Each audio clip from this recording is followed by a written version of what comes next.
back in the day in 1941 in Berlin. So the Palestinian cause is still the same. And now the far left are supporting his people, his legacy. The people who follow his legacy. The far left. And they were joining here. So you see the chain. The chain comes, they follow this guy. The legacy of this guy. Who was quite friendly with this guy. And that's the far left of today. Now, to have different political agendas is very important for a democracy. Also, the right to protest is a very critical thing. We need to have it to have like a real democracy. So having the right for different opinions and also, always having a dialogue of all the different directions and political agendas is critical. It's just very important for a healthy and organic democracy. And the far left now, or some of the far left, I get the feeling that they basically just want the complete downfall and destruction of Europe, of Western civilization, basically. Now, this is the political spectrum of Europe in 2019.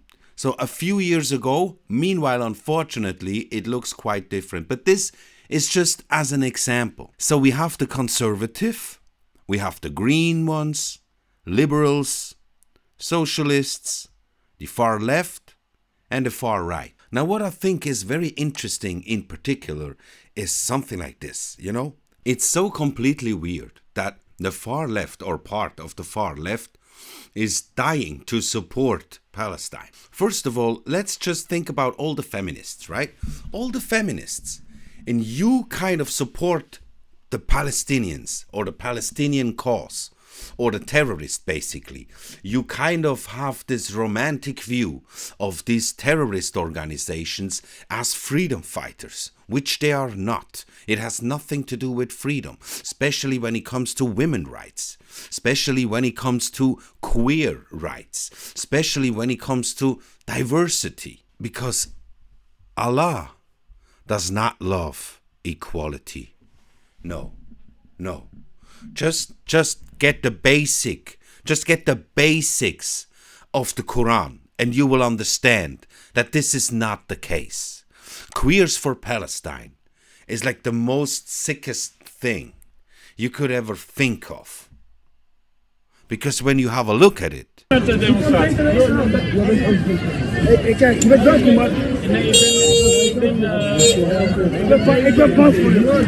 get out. We don't want you here. We are Muslims and you disgust us. You have no place in our cause. So the LGBTQ people who support Palestine, they get in a conflict once they meet some actual people from Palestine. Because they don't like you. They don't like what you do.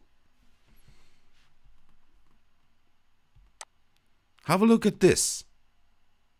لا يرضى أن يكون لوطي واحد يجاهر بفاحشته. هل ترضون أن يكون على أرض القدس وفلسطين لوطي؟ Okay, shut up. But you can read it. They don't want this. They don't want it. Our Muslim Palestinian people will not accept. They will not accept a single homosexual openly declaring his abomination. See, they will not accept it. Or here, another very good example. Free Palestine. Gay Palestinian Ahmad Abu Maria beheaded in West Bank. يعمل عمل قوم لوط فاقتلوا الفاعل والمفعول به الموجب والسالب جروب بدر تقول انت موجب. You heard her? You can you read it? You have to kill both of them. If you find two men making love to each other, kill the active one and the other one as well. Yes. Public support for Gaza. Doing this. Alright, before we proceed, please do not forget, like the video, subscribe to the channel. This channel is brand new, so we are fighting our way through the algorithm. So please, we need your support. Help us. Like the video, subscribe to the channel, share the video, share it to somebody who needs to hear this. There are many people that are completely blinded by what they hear or see on TikTok. But you have to go a bit further and see beyond TikTok and find out the real truth. So please help us, help the channel to grow. Thanks a lot. Meanwhile, Hamas is killing, the hungry Palestinians if they want to get the food, because Hamas is stealing all the food from the UN, or the UN is actually giving it to the Hamas, handing it over to them, because they know they will be in trouble if they don't. They know they will be in trouble. But let's leave this to another video. I want to show you something which shows you how mad some of the far left really have to be, because we can see here that what they say is, the Jews are also only National Socialists, right? That's what they say. So they just invert this. Here in the NZZ, they call it a pseudo-historical mirroring. Has become a normal weapon against Israel, which they use. So they use words like, I have to be careful, because these are heavy words. They use words like H, Holocaust, G, genocide, or A, apartheid. And they put this now, turn it around, and throw these on Israel. Put these words on the Jews. There's a genocide in the Gaza Strip, which is a lie. Now, what is crazy, and many people don't know, there were a lot of National Socialists also in Palestine before the Second World War broke out. There were some sort of settlers there in Palestine, Germans, like the Hitler Youth, what they were called. They were there. See, there was a brown Palestine.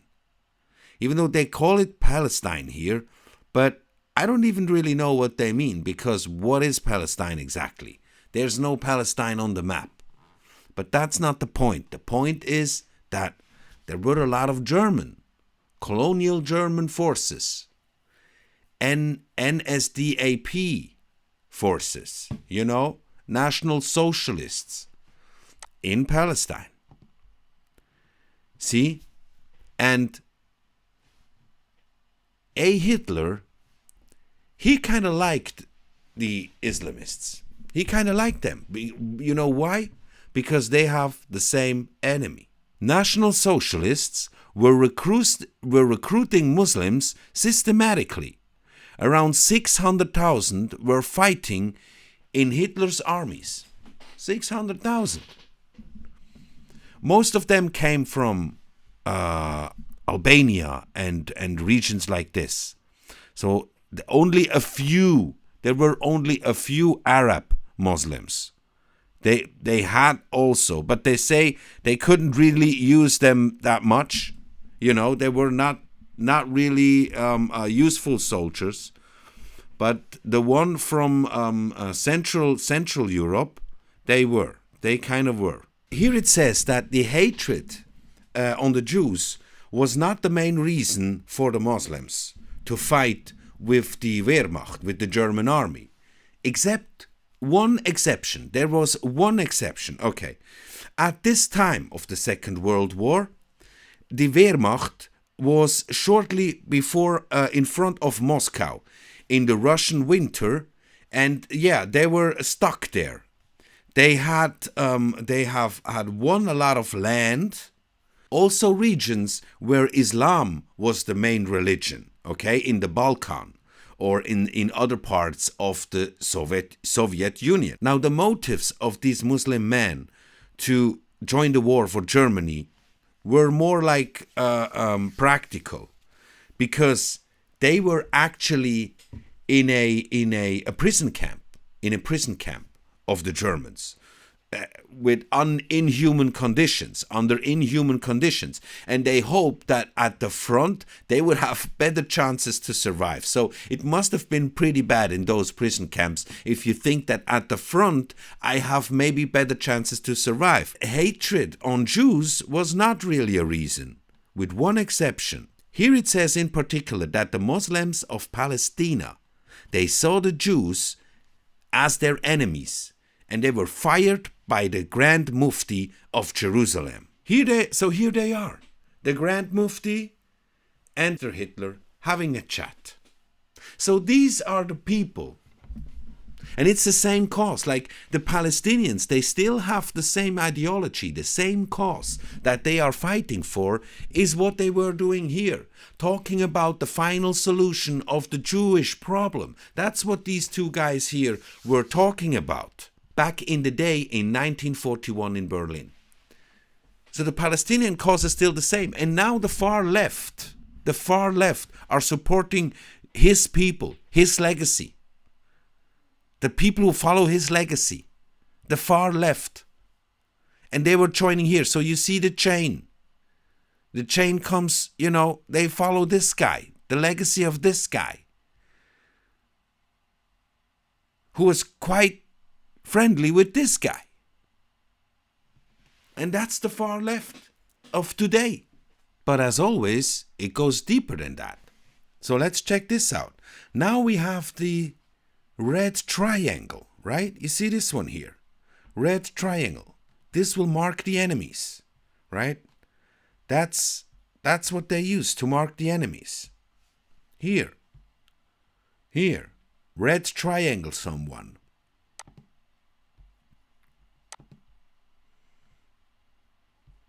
It's in the flag of the Palestinians. This is now a symbol of Hamas.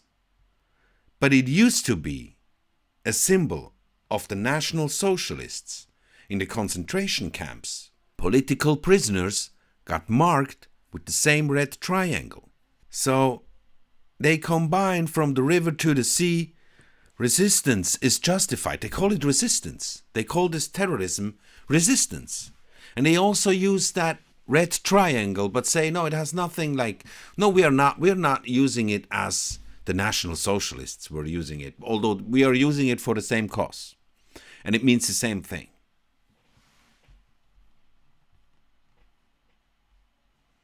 So they do this on social media with videos and memes where they use this red triangle. They put it on pictures of, Israel-friendly channels or people, pro-Israel demonstrations, IDF staff, and they use it like the guillotine, how it falls on Israeli flags and tanks and crush them. So they use it the same as the watermelon, which should, now represents the colors of the Palestinian flag. Although I don't know, man. I don't know here.